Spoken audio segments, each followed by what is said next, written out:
Welcome to our special Friday Dispatch podcast. I'm your host, Sarah Isger, joined by Steve Hayes. This podcast is brought to you by The Dispatch. Visit thedispatch.com to see our full slate of newsletters, podcasts, and make sure to subscribe so you never miss an episode. We'll hear a little later from our sponsor today, Keeps.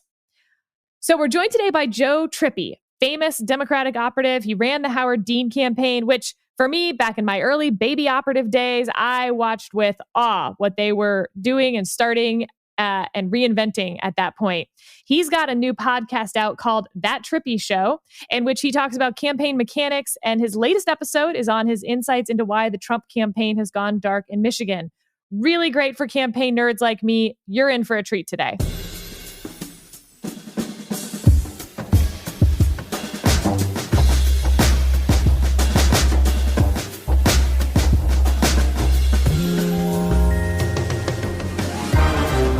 Let's dive in. Steve, I'm particularly excited to have Joe Trippi here because I followed so many of his races before. But do you want to just take a second to talk about y'all's history together? Because I was listening back to a 2016 interview you did with him, and there's some fun stuff that y'all talked about that we've got to bring up. It's amazing. I listened to that same interview and then I shared it with you, Sarah. I probably should have shared it with you, Trippi, so that we weren't just bringing it up out of the blue. But that's how we roll here. Yeah. I was thinking about this. How long have we known each other, Joe? For 15, 20 years or something, dating back to our early days on Fox, doing election nights and debate nights and primary nights and the whole thing, and neither one of us are doing those anymore. You've moved on, and I think Fox is worse off without you. I'm not doing it, and I think probably that could be an improvement that I'm not doing as many of those nights. No way. The coverage is probably much better, but it's great. It's great to have you. Excited to be doing this, and why don't I start with this interview that we did in 2016?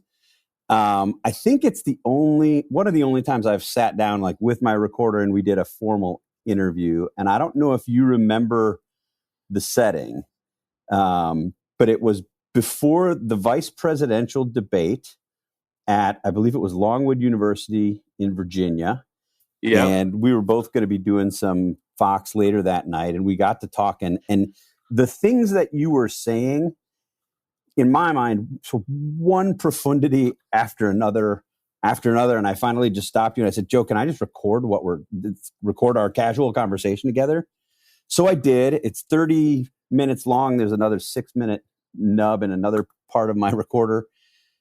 And I listened to it before we got together today. And I have to say, it's like you were Nostradamus in terms of telling us what was coming.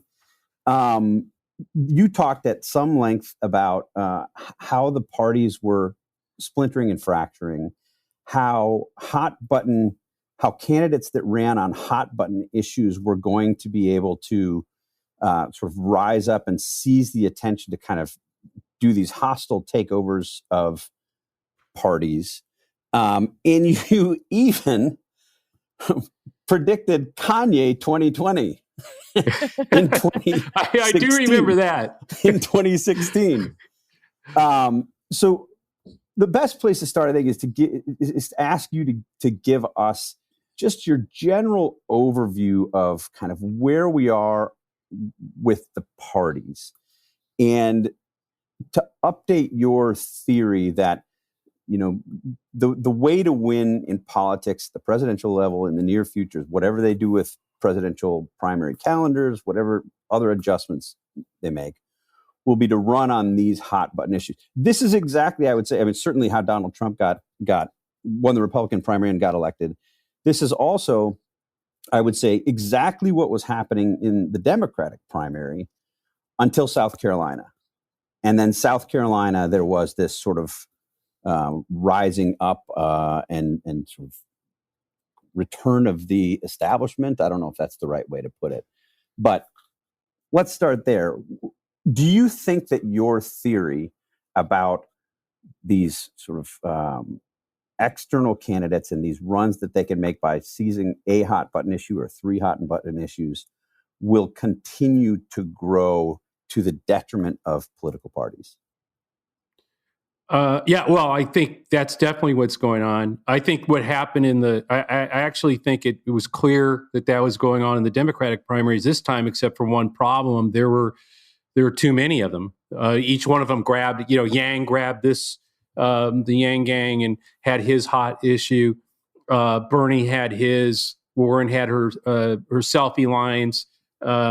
Everybody sort of got that you could raise a lot of money and gain a lot of traction. But there was still, so that sort of splintered and allowed Biden, who had a lot of structural support within the party, to get past all of them, despite not having any of that stuff, no digital prowess, no kind of banging on a hot issue. But I also think what was different, what got Biden through was and it's happening today, is within the party, the hot button issue actually was calm leadership. In other words, the contrast between Trump and Biden was overwhelmingly supported by rank and file Democrats, beyond that contrast between Trump and hot button Bernie, or Trump and hot button Yang. In other words, what was going on was actually Biden's Trump hot button is, hey, I'm community, he's chaos. I mean, there's actually a hot button there, my theory, that's actually helping him, even though it's not hot. I mean, not what you and I would normally, oh, yeah, that's so obvious. So, I think what's happened from the beginning this time is this whole campaign has been about chaos versus community. And the hotter a Democrat got, the more they looked like they might just add to the chaos. And Democrats over time, going into that, made Biden really stand out as that stable, calm leader in the chaos versus community fight that I think is going on now, and now is working to his benefit in the general election. So based on that thesis, and perhaps based a little bit on your 2016 Kanye moment, is AOC then the next Democratic nominee, whether that's in 2024 or after? Well, I mean, the thing is, it's all, both parties are essentially done. This is now about personality. You could make the case that's been something that's been happening for a while. You could make the case that Obama was the first real sort of personality-driven campaign, more him than the party. But who do you look to as the rising people within the Democratic Party who could accomplish this? Well, there's going to be, I think there will be the same thing. You're going to have 20 or 30 people in both parties running from now on. I mean, part of this is, hey, the worst thing that happens to you if you lose is you get a TV show, or you can sell books. So there's no real impediment to not going, right?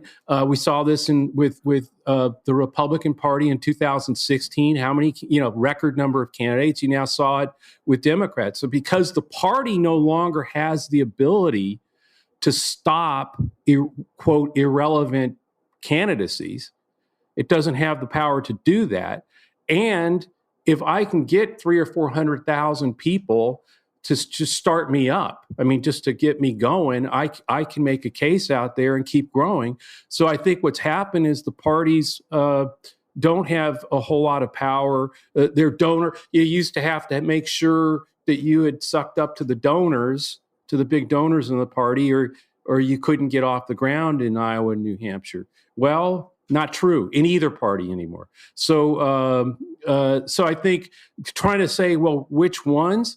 There'll be 3 AOCs, maybe 5 running. I mean, she may be running against, somebody else in the squad may decide they're gonna run too. So I think that's it. But it will be personality and driven. And the one thing that's happened too at the same time, and this started first in the Republican Party, it happens in both parties, but the first cycle of it with Tea Party happened to the Republicans is sort of the ideological purity group who can be solidified behind a candidate. They have in this environment, in this sort of hot button environment, they have a big leg up early on against the rest of the field. Howard Dean, the guy I managed his campaign in 2003, 2004 against the war in Iraq and for civil unions for gays, which was thought at the time, even within the Democratic Party, to be disqualifying. That was one of the attacks they made on us. But we attracted a lot of that ideological fervor within the party. Somebody, is going, just as the Tea Party kind of derailed a lot of Senate races that the Republicans could have won, as it was hitting its peak. I think there's going to be the same kind of thing that will happen with Democrats eventually, where that the group that wants ideological purity, that doesn't understand that in this democracy, we've got to compromise. I'd much rather compromise with Kasich, the people that are screaming, "Don't let Kasich come to the Democratic convention." Well, wait, it's politics is addition, not subtraction. You want to bring people in right now. I'd much rather be having a conversation nationally with the Kasichs of the world about what we're going to do about solving some of these problems than the two ideological pure groups going at it, nothing getting done. So I think that'll be the fight. Now, I don't know who's going to win that argument. Right now, Biden is winning it in this moment because I think people have seen it sort of go over the cliff on the hot stuff. And in 3.5 years, Trump has created fatigue on that. I mean, right now there's just sort of a fatigue, like, okay, even if I'm want to fight, and part of this being triggered by all the hot stuff that's going on out there, I've had enough of it for now. Can we just chill? So but I don't think that's going to mean it goes away. It seems to me that you've seen a divergence between the parties on that question of ideology, because I think you can make an argument that Democrats have, in some respects, become more ideological, and Republicans, with Trump as the party head, have become far less ideological. I mean, it's far more personality driven, as you suggest, and many of the same people who were driving the rise of the Tea Party in 2009, 2010, making these sort of ideological demands of the Republican Party, trying to pull the Republican Party to the right, trying to get the Republican Party to be serious about debt, deficits, and spending, all of which I agreed with philosophically. Right. Many of the leaders of that movement are now just Trumpists. And right. they're supporting a guy who, does not seem to be charitable, does not seem to care much about debt, deficits, spending, the kinds of things that drove the Tea Party. So how do you explain the differences? First of all, is that correct analysis? And secondly, why is that? Why have Republicans gone sort of ideology free and Democrats seem to be more kind of doubling and tripling down on ideology? Well, I mean, first of all, I think it goes to Trump. I mean, he has done both things. I mean, he somehow has taken the Republican Party over, changed the way people respond on a lot of these issues. It's driven by his personality. At the same time, his personality creates that, whether it's the outrage of the day or whatever from the, where it's caused this sort of emergence of ideological purity on the left. I mean, the ones that want to go out and just, punch back at all costs. And we got to, the whole group that says, look, we've got to really energize our people because we just need to turn more of our people out this time, versus trying to get the Kasichs of the world and other Republicans who are bothered by Trump, who looking for some other vehicle, some other way to come over. Well, I keep arguing we can do both. I mean, and by the way, Trump is what lets us do both. He both inflames, our base to turn out, and he's making it possible to reach Republican voters that we could never have hoped to reach, whether it's those women in the suburbs or younger Republicans, or and now I think even some business, what I would call business Republicans, are leaning or looking. So I think that's but here's where I think the danger or the fallacy is, in sort of like thinking through the party thing, is, I don't think Trump's ever going to go away. I mean, for the Republican Party, let's argue Trump loses. Are we really kidding ourselves and don't think there won't be MAGA rallies that he'll be doing all over the country in 2021 and 2022? Jumping in on Republican primaries, punishing anybody who opposed him, and aiding anybody in a primary to elect a Trumpism to the Senate or the House. And that's what I mean, that where this has become sort of so personality driven, is that's the danger now. That usually they sort of former presidents fade away in terms of participating in their party or being partisans out there, or trying to impact the direction of their party. I don't see any way Trump does that, whether it's Trump TV. I mean, I'm not casting even an aspersion on him. What I'm saying is I think that's that's his personality. That's who he is. And unfortunately for the Republican Party, I don't know how you get away from that, because I don't think he's going to just go quietly into the night, win or lose, frankly. Shifting gears a little, but with the background of everything we've just talked about, does Biden's vice presidential pick matter? We think we're going to get it now in the next few days here.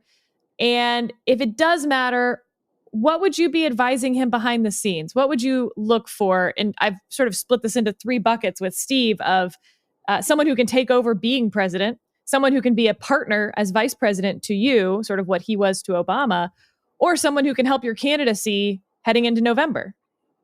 How would you prioritize those?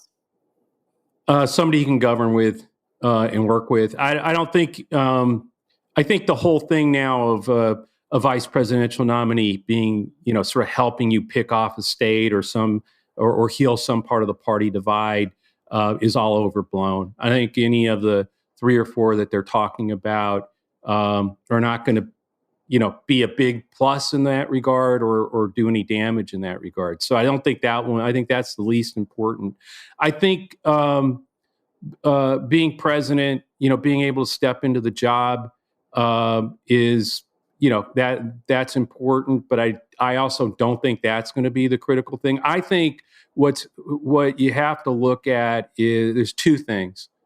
One, how are we? Because this is going to be a horrendous mess to try to dig out of. I mean, this is not going to be easy. I mean, both the on the public health front, on just how do you come at local school districts? How are we coming out of this? The economy. This is going to be makes what Obama faced. And Biden faced in 2008, 2009, I think not even close to what you're going to have to govern your way out of. And I think it's going to have to be somebody who can help. He's picked somebody who can be what he was to Biden, a equal partner. To Obama, a partner who can help him get things done. And govern. Now, what I do want to say about the candidates, though, the Kamala Harris, whether she fits that or not, I don't know what their personal relationship is, but the one thing that she has over everybody else, I think that he's considering, save maybe Warren, is all the rest of them have been really untested I'm not talking about being vetted and there's nothing in their background. I'm talking about in the heat of a presidential campaign, attacking somebody in a debate, seeing all the fallout afterwards, watching your numbers go way up, cratering. I mean, all that stuff that Kamala Harris has been through is an asset that not even Susan Rice has in that sphere. She's obviously was under pressure at times, but I think I'm just talking about in that campaign, heat of the campaign, the others are all untested, and I think that might impact how his team advises him in thinking about it. Quick follow-up on that, because you dismissed to some extent the stepping in as president. Does that mean that how do you think Trump's attacks on Biden in terms of his mental acuity, are those landing? And is that not going to factor in to their vice presidential pick then? Well, no, I don't think it's landing. I mean, everything that I've seen continues to show that, even on on that attack, Joe Biden does better than, if you ask which one do you think has more cognitive ability to be president, it's Biden, not Trump. So I don't think that's going to land. I think that, again, if I'm Biden, it's chaos versus community. And I want somebody who's going to help me get us out of this. And this is I've made the case that he's never going to pick Keisha Lance Bottoms, mayor of Atlanta, to be his VP. But I would make the case that if he said, look, if you look at coronavirus, if you look at police reform, racial tension, if you look at small businesses that have to come out of this somehow, the local school districts that have to decide how are we sending our kids back to school, and who has been in the front lines of that? It's your local county officials, it's your local mayor, it's your local town officials. I want one of them in. That's the experience America needs today in Washington. I want a partner with me in the White House, because what this is going to be about to get out of this is the full force and resources of the federal government of the United States of America working closely with local mayors, local town officials, local county officials, dealing with the important problems they have, giving them the effective guidelines and guidance and the resources to deal with it. And that's why I'm picking her. And you want to know who should step in to be president of the United States? Well, we need that. We need that right now. Now, what I'm saying, I'm just saying you can make a case. And by the way, that gets back to the chaos versus community. This is about you and your community. I mean, I could make an argument. In fact, I've been making it. There's no way they're going to do that. Don't get me wrong. But I'm just sort of pointing to, I think we've overthought what we mean by, what we mean is not another, 60-year-old senator who's been involved in, on armed services committee. That may look like somebody who could step right into the presidency. I'm not sure how that helps get out of the problem. And I think right now, first thing, do no harm. Don't pick somebody you haven't vetted. Don't pick somebody who might melt under the heat, the floodlights of a presidential, campaign. But who am I comfortable with? Who I know I will be able to work with, and who adds something to to solving the problem. And it may not be another senator. That's all I'm saying. Who do you think you pick? No idea. I mean, I have no real insight into it. Man, you got to help. You got to help. Give us a guess. Okay, I'll Karen Bass. I'll throw her out as somebody because of that. I think that's the person that's closest to him, emotionally connected to him, that he would trust in the way I'm talking about. But I have no idea who he's going to pick. None. Yeah. Let me ask you a question. You and I have known each other, debated each other for a long time. We don't see much eye to eye on policy issues. You're a strong, proud progressive. I'm pretty conservative, libertarian. Yep. So you come from, ran Howard Dean's campaign. He made sort of a left-wing approach. As you said, he opposed the Iraq War at a time when it was polling at 80% or something, or in 2003, the early parts of that campaign, he was for civil unions. You come out of sort of that wing of the party, and correct me if you think I'm wrong, but are you concerned, given what we talked about, the increasingly ideological movements? I would say, again, more on the Democratic side than the Republican side because of this Trump. Does that concern you at all? I mean, we're seeing this sort of rise of this new wokeism and identity politics not just being part of the Democratic coalition, I would say in many ways driving the Democratic coalition. Are there any words of caution there? Or do you view this as a positive trend? Well, look, I think it's something that the Democratic Party has swung back and forth on from the beginning, from the whole 40 years I've been in politics. Ted Kennedy, primaries, the sitting president of the United States, Jimmy Carter. Why? Because Jimmy Carter's too middle of the road, and Ted Kennedy, it's time for liberals to take the reins of the party.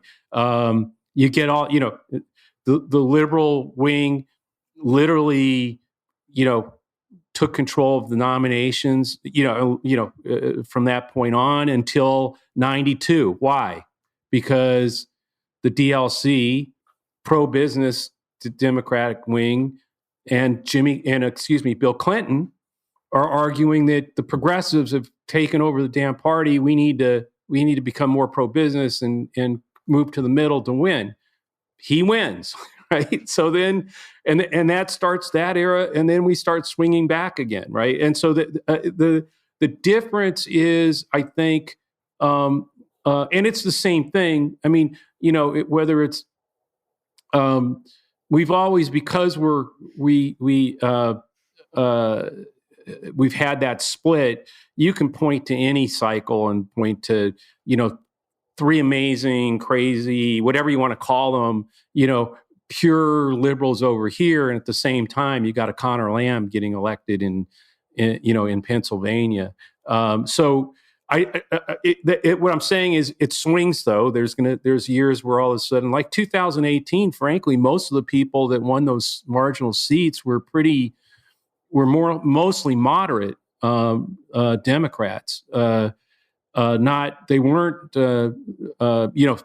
pure progressives. Yeah. I'm not saying they weren't progressive, but I'm just saying. So, I think the problem is, like I said, the party no longer has any influence over that, though. Right? Is what I'm saying. I mean, that may not be a problem. I'm just saying, but both parties, I think, kid themselves if they think they have any control over that anymore. That now, if a Donald Trump emerges, God help you in your party, if you think, if we can get the donors. I mean, and you found that out in 2016. Let's face reality here. All the established donor base, et cetera, in the Republican Party was with somebody else or trying to prop up somebody else, anybody else. Don't let this happen. Didn't work. And by the same token, could have happened this year with like Bernie. And this isn't about not liking Bernie Sanders. I'm just saying I think it would be a different general election, right? I mean, we would be. I think there would be it would have to be a turn out your base election under those circumstances. I think Democrats would lose a lot of the support out there that Biden might be able to get. I mean, I think that's one of the reasons Biden is moving, into these double-digit leads in some of these states, because what I've been seeing in focus groups is that the GOP women in particular are, when you say look over across the aisle, when they look at Bernie or a hot, whatever you want to call it, Democrat, what they literally start to say is, look, I just want to end the chaos. If this is going to be your chaos versus my chaos, I'll stick with mine, right? I mean, that's sort of the way they look at. instead they look over at, and there were others, not just Biden, but instead when they looked over at Biden, Klobuchar, there were people that you could see them sort of look at and think, well, maybe I could do that, right? But there are plenty on our side that, you run AOC, we ain't getting them. That doesn't mean one of them can't win, but it's going to have to be a totally different strategy. I think Biden, the reason he's succeeding is because he solidifies enough of the Democratic base, and certainly we're going to have to energize some of it. But again, Trump solves that. A lot of his, Biden's lack of energy with some of our voters, Trump solves that. They're energized to stop Trump.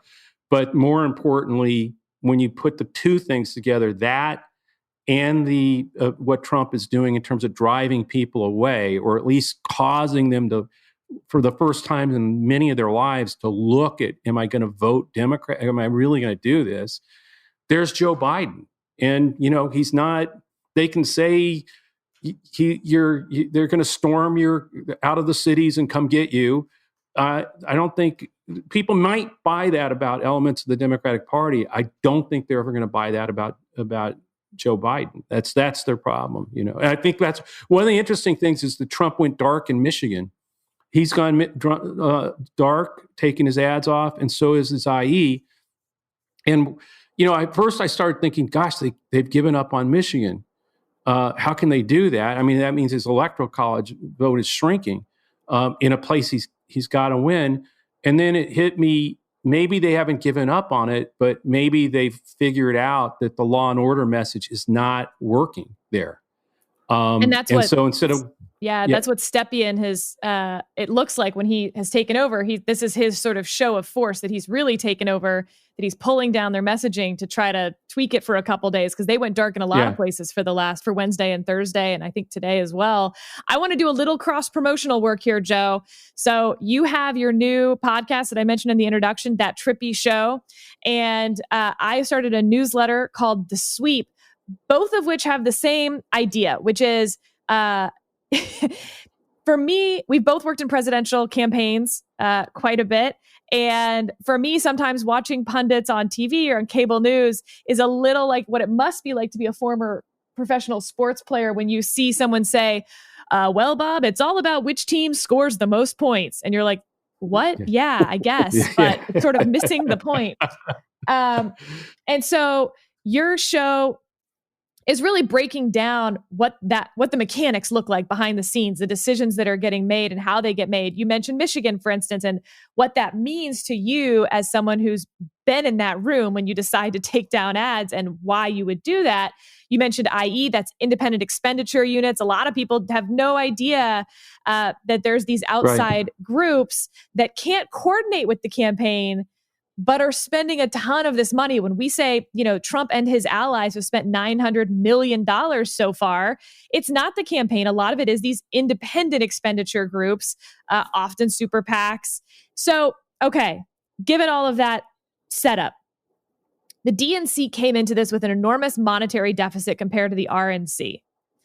Right. But there's also just incumbents have 4 years to continue their winning campaign, keep those people on payroll, keep boots on the ground in some of these states, field operations, that the challenger who has to go through a grueling primary, spend down a ton, if not all of their money, and then start building up field operations, their data and digital teams. They come in at a disadvantage in terms of time, money, and people. I mean, they've got a personnel as policy, right?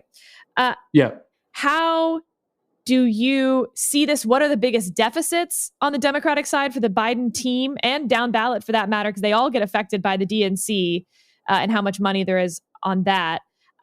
And do you see any deficits on the Republican side, perhaps? Yeah, well, look, I actually think most of the challengers on the Democratic side are like as flush as they could. I mean, I've just never seen anything like it. And that again goes to it's mostly driven by Trump in terms of low dollar donations and things like that to these campaigns. They're outraising their incumbent Republican senators, a lot of them, or But you've right got to be there able with to them. deploy the money too. I mean, you and I both know that money comes in a month before. It doesn't do you a lot of good. Yeah, no, well, they're all pretty much flushed now. The real problem in the Democratic side is there isn't enough experienced talent in the party to work in all these campaigns. In other words, what I'm saying is normally you would have 4 or 5.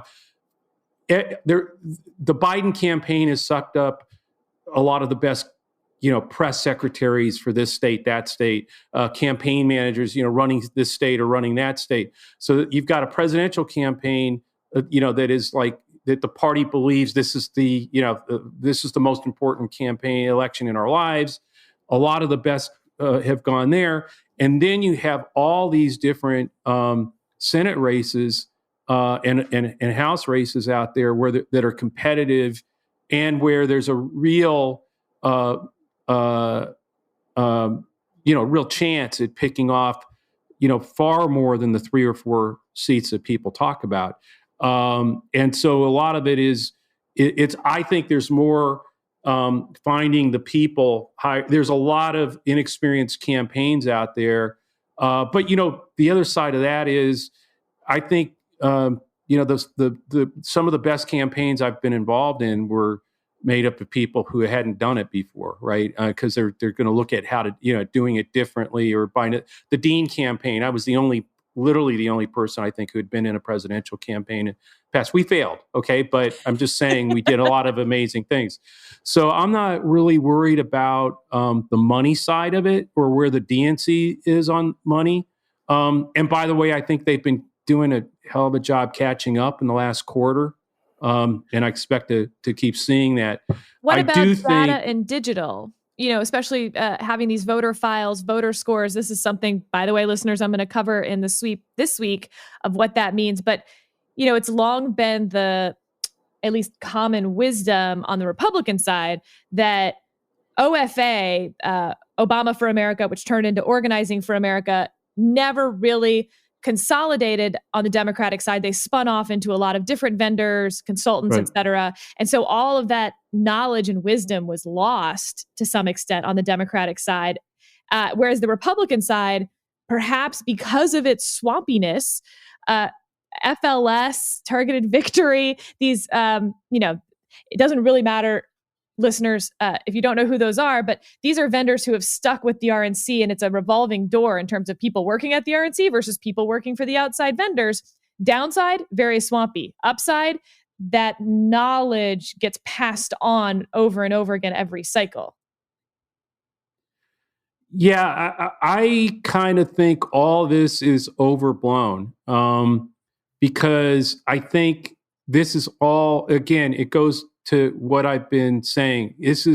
I think everybody's made up their minds. I don't mean this in the, that there isn't movable stuff out there, but I think you either want to reelect Trump or you don't. You either want Biden or you don't. There's a group out there that might be, kind of doesn't like either one of them. Right now, they're all overwhelmingly for Biden. I'm not sure $5 billion of television and $10 billion on digital is going to change that dynamic. This goes to my newsletter is called The Sweep, because I compare the dynamics of the race to the 44-pound granite stone in curling that's going down the ice.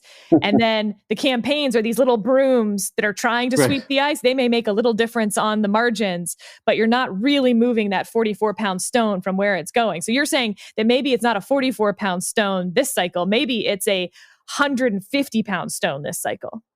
Yeah, absolutely. And I think now that doesn't mean that there's not going to be some state that one of them wins by 9,000 votes, and we go back and say which one of them had the best data analytics that let them target that and get that done, or the best organization. That's certainly possibly going to happen. But the other side of this is, look, all of this matters a lot in a 2-point race, like 2016 matters a lot. If this is a 10-point race or a 9-point race, 8-point race, none of it matters. I don't mean that. I mean, there's not enough data analytics shifting going on. Totally true. It's not like Trump was down by 10, but he won by 2. That's not going to happen. So you have to do it all. But the other point I would make is what we started talking about on the Democratic side. There was a guy who couldn't digitally organize his way out of a paper bag, who had no selfie lines, was getting creamed by Bernie Sanders online raising money, clearly had no data analytics or even run any TV ads of note, who named Joe Biden, who emerged, and everybody was criticizing him. And, no digital, way behind, has no money, he's dead, et cetera, et cetera. And he survived all of it. And again, it goes back to what I'm saying. He's literally, that's his hot button. He's not any of that. And, and frankly, like if you sit there trying to figure out how you're going to get on a Zoom call and actually hate the technology because, damn it, I got to figure out how to do this again. There are a lot of people out there. I mean, it's not the end all and be all. It will make a big difference. That advantage, and I do agree about the advantage they built because of the way they did it within within companies and not within just one campaign. And so when Trump goes, that's the one thing. Those databases will still exist because they exist inside a corporate structure, a company. They don't go away with his campaign. I think that advantage is real. I think it's a disadvantage for the Democratic Party, and it's one that and by the way, that's always been the case. The Dean campaign developed and pioneered. Why? Because we had to. No one in our party was going to give us any money or give him the time of day. The Obama campaign took that, learned from it, built on it, had more powerful tools, and the Republican Party did nothing. Why? Because George Bush is president. And we can raise money with big checks and big dinners, and we don't. That's Yep. And so they sat through that. Then Obama wins. We go, man, we are geniuses. We've got this all figured out. They'll never catch us. The Republican Party goes like, oh man, we got to invest a ton. We got to figure out how to beat them at this. We've got to build a better mousetrap than they built, and they do. And now, to some extent, I think that it's all turned the other way again. We're now, scrambling to catch up. To the extent, I think the Trump campaign obviously keeps building what it's done, but I think a lot of sitting on, they think they did it same.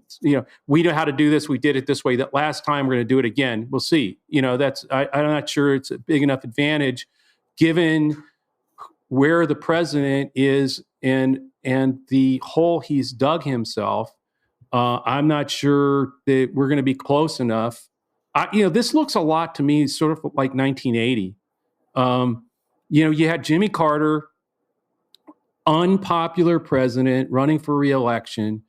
You had Reagan. People were concerned about his age. I mean, I know, a lot of the same, it's more pronounced with Biden and Trump, but you know what I'm saying.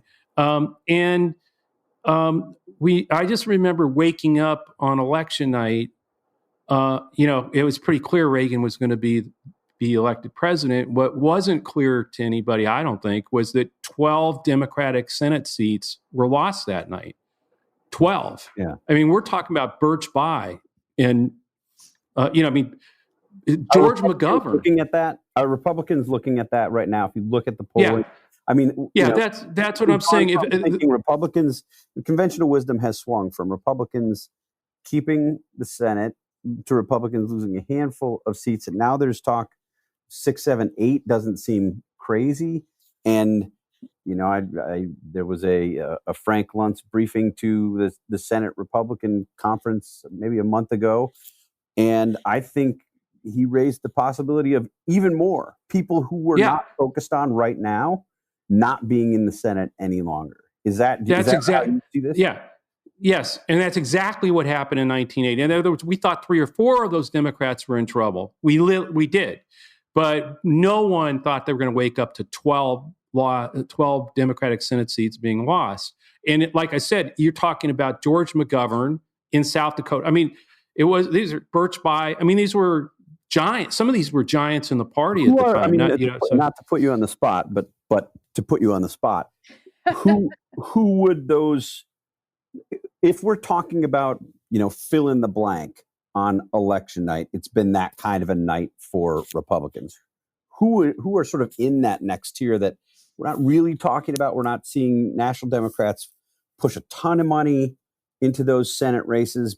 But if it's a landslide, they might not be in the next Congress. I'll name one, by the way, that people are counting on that Joe probably won't mention himself. Republicans are counting on taking back that Alabama seat so that in order for Democrats to win the Senate majority, they need to take 4 seats plus the White House. But if this is really a thing, Doug Jones holds on to his seat quite handily. Yeah, well, I mean, I think they're wrong on both counts. One, I'm in the Jones campaign. That isn't a done deal. The Republicans have it. It's it's competitive, but we are well situated to win it. And I think he will be reelected. But I also think they're wrong about the other side of it, is like that'll be the race that decides the majority. No, I don't think so. This is going to be much more than the 4 seats, 5 seats. It would put Alabama be the decider. In fact, if that's the case, it's going to be Georgia, because both of those Georgia Senate seats have a January runoff. So we could be in the situation where, well, either we've won the 6, 7, 8 seats that I think are possible, and Alaska is one that I think Texas could be one. I mean, there are places that I'm not that we're sort of looking at and we're going like, not going to happen in Texas, not going to happen in Georgia. They'll get close, but Purdue's not going. And I don't think that's. I just think that some of those are going to go. In other words, I'm not saying Purdue, Texas, Alaska, are all there. It's going to be just wipe out. But I do think we're going to wake up the 3 or 4 that we're talking about, Alabama and a couple of the ones that we kind of look at and shake our head and go, that's not possible. We're going to wake up and find out, yeah, it happened. The difference, obviously, between 80 and today is we probably would have seen the 12 seats with all the polling going on. We didn't, there was no 1980 was not like, everybody and their brother having polling firms out there and new, Fox and ABC and the Washington Post all doing polling in these races. So, which is kind of like, though, what happened in 2016. Frankly, there wasn't a whole lot of polling in Michigan, Wisconsin, and Pennsylvania because everybody assumed that's a blue wall. It's no need to poll there. I don't think that mistake's going to happen this time. I think everybody's going to be polling everywhere. So we'll probably start to see some of these Senate seats come into play. I mean, we're talking about. There'll be more. We won't be as surprised as we were in 1980 because we'll be able to see it ahead of time a little bit, at least put them on the radar. Let's pause for a word from our sponsor, Keeps. Guys, 2 out of 3 men will experience some form of male pattern baldness by the time they're 35. You either know them or maybe you are in that group. The best way to prevent hair loss is to do something about it while you still have hair left. You used to have to go to the doctor's office for your hair loss prescription, but now, thanks to Keeps, you can visit a doctor online and get hair loss medication delivered right to your home. They make it easy and deliver your medication every 3 months, so you can say goodbye to pharmacy checkout lines and those awkward doctor visits. Keeps treatments can take up to 4 to 6 months or more to see results, so it's important to act fast. The sooner you start using Keeps, the more hair you'll save. Find out why Keeps has more 5-star reviews than any of its competitors, and nearly 100,000 men trust Keeps for their hair loss prevention medication. Keeps treatments start at just $10 a month. Plus, for a limited time, you can get your first month free. If you're ready to take action and prevent hair loss, go to keeps.com/dispatch to receive your first month of treatment for free. That's KEEPS.com/dispatch. Do you give advice to candidates, and what is it, in a presidential year of how, like down ballot candidates, of how they can try to get out from the national trends, how they can run their own race? Well, yeah, you have to keep it local. If you're in that situation, you've got to keep this you versus your opponent and keep it local. And that's really, really the one thing I'll tell you is that's very tough to do with Donald Trump as president. I mean, for both sides. I'm not saying, oh, that's a problem for the Republican Party. I'm saying if you're in one of those places where you're fighting this out and you're trying to stay out of that, out of being sort of either tied to Trump's anchor or to Biden's for that matter, it's very difficult to do in this environment because of the way Trump polarizes things so much. In the Jones race in 2017, we would go into the lead, and then Trump went to the Panhandle to give that rally for Moore. Moore went up by 4 points. What happened was a lot of the Republicans that we had won over on this is between us and Roy Moore, and we were winning that battle with him, all of a sudden would get polarized and go home and vote party, and say, no, I'm voting for Roy Moore. And so he went up by 4 points that Friday night. May have been Thursday night. I think it's Friday night. Saturday, we were tracking. He was up by 3.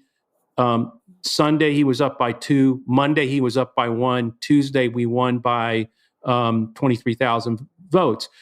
I've always thought that if Trump came in on Sunday and not on Friday, Roy Moore would have been elected the senator, because that's the way Trump can create a diversion or a attention-getting moment that polarizes people.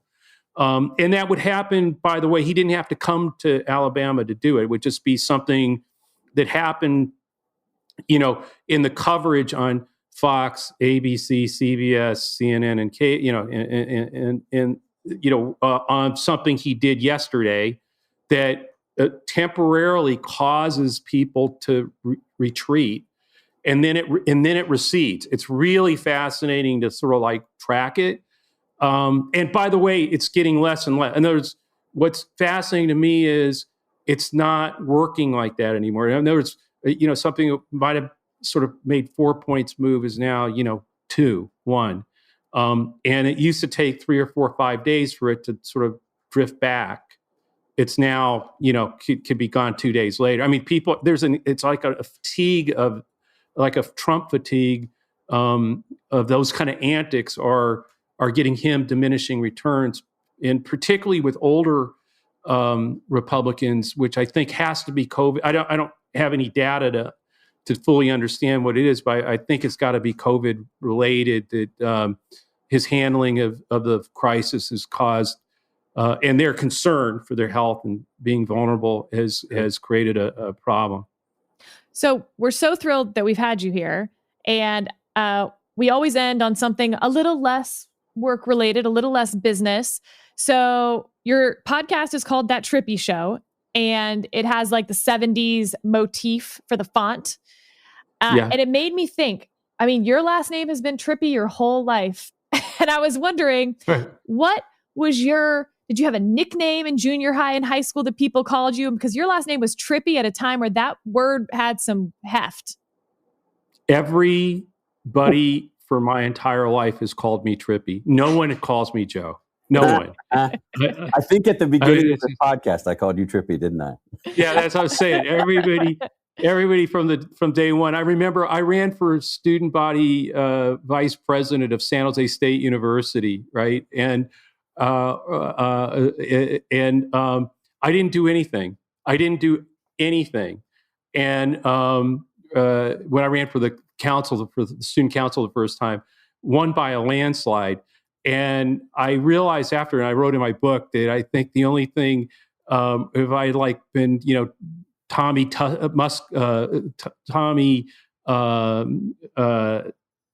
Muskelin or something like that, maybe I would have done better, right? I mean, it was Trippi. That's what it was. It was the name that did it. So,